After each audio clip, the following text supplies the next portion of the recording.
happy Saturday, or if you're on the other side of the world, it would be Friday. Anyway, so yesterday I sat down and I read these 2 pages, and afterwards realised I had not actually clicked the button to go live. So, and then I had to chuff off to be somewhere. So sorry about that.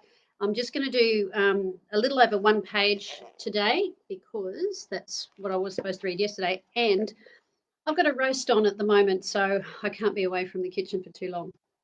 No smarty pants sexist comments about can't be away from the kitchen. So thank you. All right. So my journal notes are about, you may remember the last video was about me getting into trouble with the block officer, who ironically is referred to as JC. They're his initials. And I had got in trouble for praying for people in a chapel service. Yeah, okay, good. So here are my journal notes. And also, somebody asked about how big the book was because it looks really big when I hold it out. It is 6 by 9. But yeah, so it is a big book, but 6 by 9. Okay, and I haven't got a date on here, but it would have been around the same time. The hypocrisy of a system that prevents a person from expressing their faith in a chapel service is beyond belief. Would they interfere with a Muslim worshipping Allah even though it made other prisoners uncomfortable? I mean, if they're going to pray 5 times a day, it has to be accommodated, doesn't it? My faith doesn't fit into their checklist. You can have faith here as long as it isn't real, as long as it doesn't actually work. To expect God to show up is against the rules. To have him actually show up is to cause trouble. It reminds me of the cartoon of Jesus sitting on some church steps saying to someone, "Don't worry, they won't let me in either." Christians are allowed to be nice as long as they're not effective. Because, gosh, what happens when Christians make an impact through history?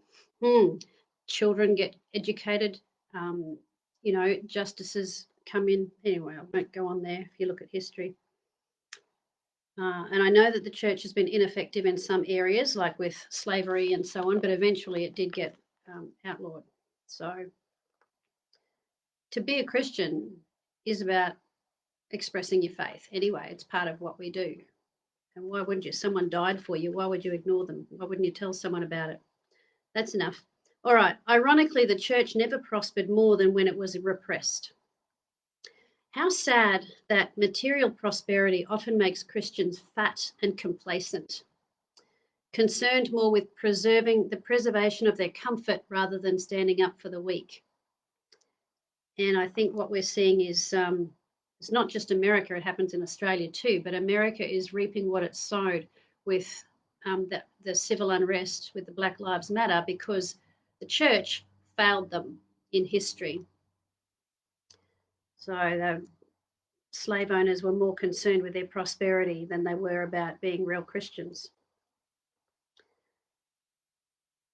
And we're not much different when we think about it if we're looking at compromising on what's right. So that's that. I've got to keep going. All right. Well, at least I wasn't being bashed up like Christian prisoners in Russia and China. Yes, it happens there.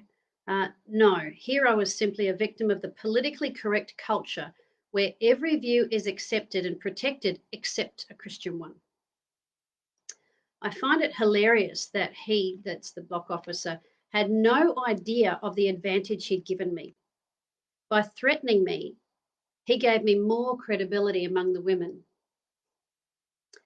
There was much interest on my return to the unit, along with unrest among the women. A controlling woman had instructed some of the others not to talk to me. One refused and spent all afternoon with me.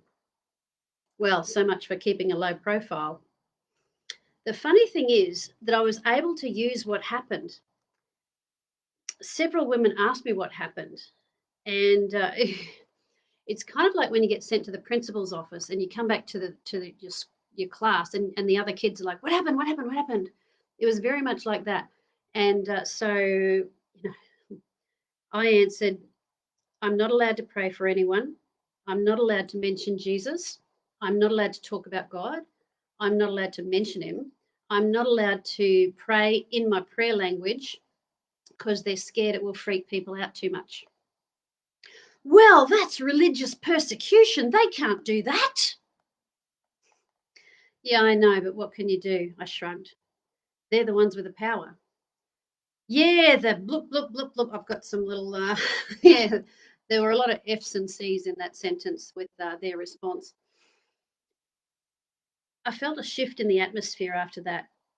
If anything, more women asked me to pray for them. Somehow they sensed I carried a kind of power. I don't carry any power of my own, but I carry something. And that's that entry. You know, when I was standing in front of that officer, when I'm speaking in churches, I tell this story that I was waiting for God to give me an answer, something really witty, some zinger to put him on his backside, something really clever. Because there's a scripture that says, you know, when they persecute you and they bring you before judges, you know, open your mouth and I'll fill it. So don't be afraid. You know, I'll give you an answer. And so I was standing there waiting, like this guy's coming at me and tearing strips off me, and I'm like, okay, God, give me something, you know, that I can answer with. Nothing. In fact, what I felt like God was saying was, Trish, shut your mouth. And that's where the yes sir, no sir, 3 bags full came in, because I just had to be quiet, not happy about it. But what really happened was that getting in trouble gave me notoriety back at the unit and gave me credibility. And so it was it was a really interesting journey from then on in. All right, so that's where we'll leave it today, and I'll look forward to, I'm going to go and check my roast. We've got some friends coming over. You enjoy your dinner or breakfast, whatever's coming up for you when you're watching this, and we will talk again tomorrow. Bye-bye.